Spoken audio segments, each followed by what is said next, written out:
スマブラはい、僕です。はい。これもうね、草薙ともネタ作りの時にちょこっとやったりとかして、まあね、このスマブラって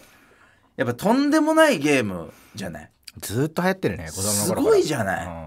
でこれこのスマブラを作った人が桜井さんというね、もう本当に知る人ぞ知るゲームクリエイターなんです。星のカービィも作って、スマブラも作ってという、非常に物腰が穏やかなね、本当に聞きやすい話聞きやすいんで、もう YouTube とかすごい僕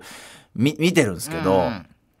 これそれこそ今日、最新の動画上がって、桜井さんのそこでゲームバランスについて話してたんですよ。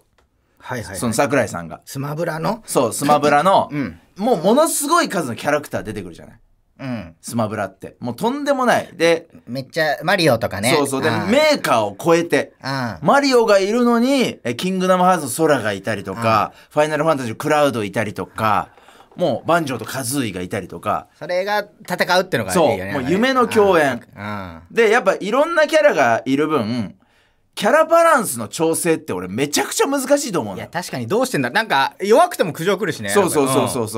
だからそこで桜井さんが言ってたのは、平凡と、平坦って平均と平凡は一緒だみたいな。だから、平均的すぎると良くないらしいのよ。とはいえ、ゲームバランスって平均的にしないとバランスは取れてないってことになっちゃう。キャラクターのってこと？そう、だから桜井さんは、要は個性を残して、強み一つ、尖った部分一つありながら、その分ものすごい弱いところを作るっていうやり方だから、個性を消さずにこのバランスを取っていくみたいなのをやってるみたいな。でこれマジですごいデータだなって思ったんだけど、スマブラってオンラインで、いろんなプレイヤーが対戦してて、でVIP ルームみたいなのがあって、上まで行くと、1対1でものすごい駆け引きのある勝負を上位のプレイヤーたちはしてるんだけど、このキャラ全体の勝率が、一番上がちょっと細かい数字覚えてないんですけど、53% ぐらいで、で一番勝ってないキャラが 47% なのよ。これってマジすごくない？だから全キャラだいたい 50% ぐらいの勝率なのよ。いやこれって俺異常な数字だなと思って。確かに他のゲームだと圧倒的にこのキャラ有利とかあるもんな。ありえない数字だから自分が気に入って好きなキャラクターを使って勝てるゲームなの。もう極めれば。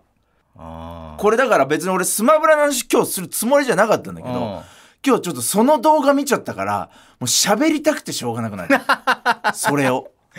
すごい。いやすごすぎるなと思って。で結構「ラビット!」とかで最近ね2回ぐらい最近ね2回ぐらい出て、ラビット悲しかった。お前の話か分かんないけど、いいや俺は見てて悲しかった。ラビット言いたいことはあるけど、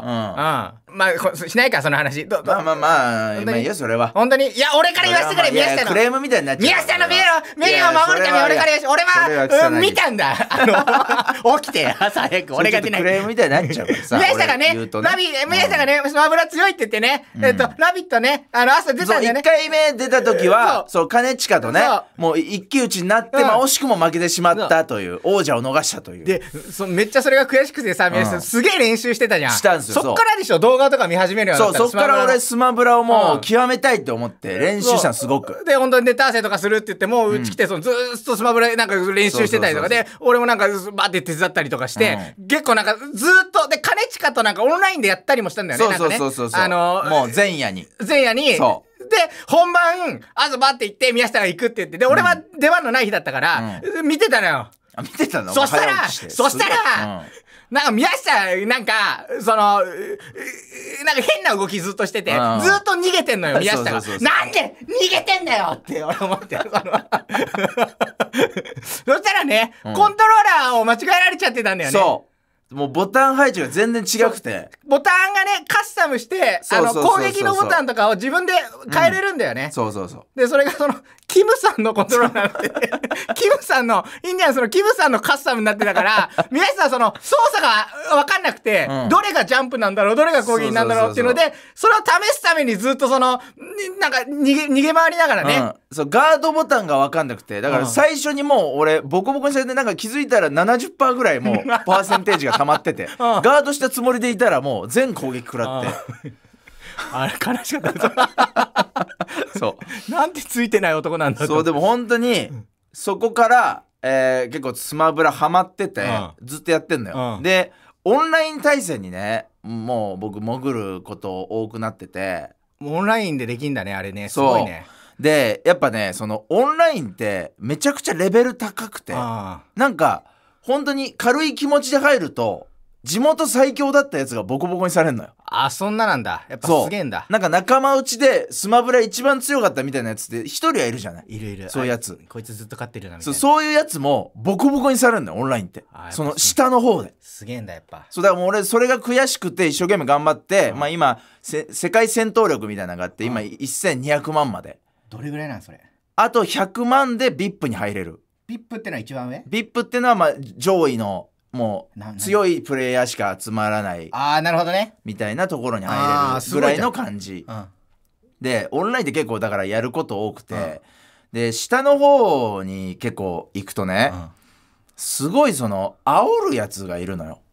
まあ要はスマブラってアピールみたいなのがあるのよ。なんかそのキャラクターごとに別に攻撃にもならない、なんかそのカッコつけるみたいな。マリオだったら帽子取ってハローみたいな感じでポーズみたいなやつそうやるみたいな、それを連打したりとか。なるほどね。そう自分が吹っ飛んだ時になんか分かっててもすげえ腹立つのよ。精神的に食らうんだ。そうでなんかもう気づいたらクソガキやって言ってんのよクソガキや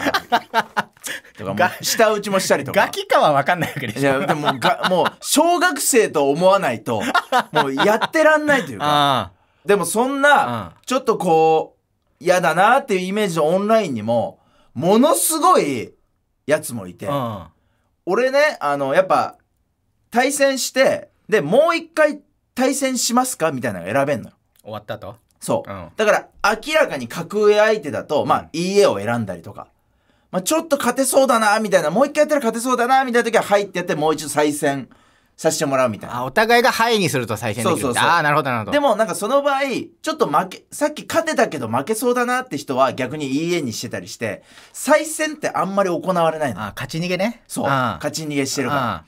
でそんな中まあ俺これね本当にプレイヤー名も覚えてるんだけどヤマルっていうねやつがいてまあそいつがねキャラクタ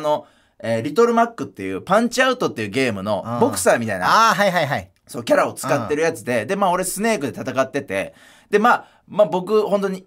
1ストックも失わずにまあ勝ったのよ。まあ要は、まあ、ボロ勝ちというかもう圧倒的に俺勝ったのよ。で俺なんか適当に「はい」を押す癖があってそしたらなんかそいつがもうボロ負けした人って絶対にいい絵を押して再戦になんないんだけどそのヤマルはその「はい」を押しててすご果敢に挑戦してくるの。ですごいねみたいななんか珍しいねなんて思いながら、まあ、もう一回対戦して、でもそれも本当にもう1ストックも俺取られずに、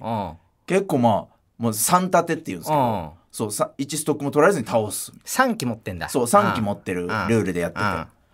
て、でさすがにもう来ないかなと思ったらまた来てヤマル。すごっ。めっちゃ根性あるじゃん。でも10回ぐらいヤマル来てそれはきついだろ。ずっと来ててヤマルがいや俺これ本当にいやこういう若者が日本変えるなと思うこの圧倒的な戦力差がありながらも立ち向かい続けるこのメンタルすごいね。いやこれヤマルいや こいつは見どころあるよってもう言いながら俺本当妻が隣にいていやこれはね見どころある若者だよ、お前も毎回受けるんだ。はいで。そういやだから、受けて、でも手加減とかもせずに、もう本気で、もうヤマルも本気で来てるからもう俺もやっぱ真剣にやろうと思ってもう一本お願いしますだからそれをもうず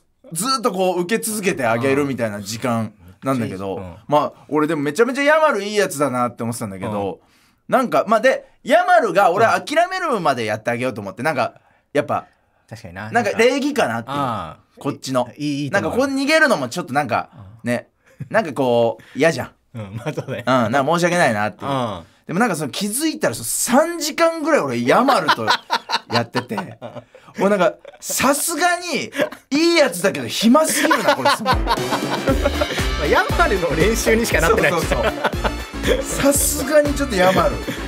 ほら。いやでちょっとね、ビップ部屋でヤマルと出会うのが俺の今のもうほんと夢。感動するね。ヤマルもう一回こう高い戦闘力の場所で会えるのを今もうねほんと楽しみにしてんの。面白い。ね、はい、というわけでそろそろお別れのお時間です。この番組では皆さんからもトークテーマを番組を丸ごとポッドキャストで配信します。以上、宮下草薙の宮下と草薙でした。いやちょっともう一回ラビットリベンジしたいね。そうね、あれね、キムさんに勝とう。キムさんにキムさん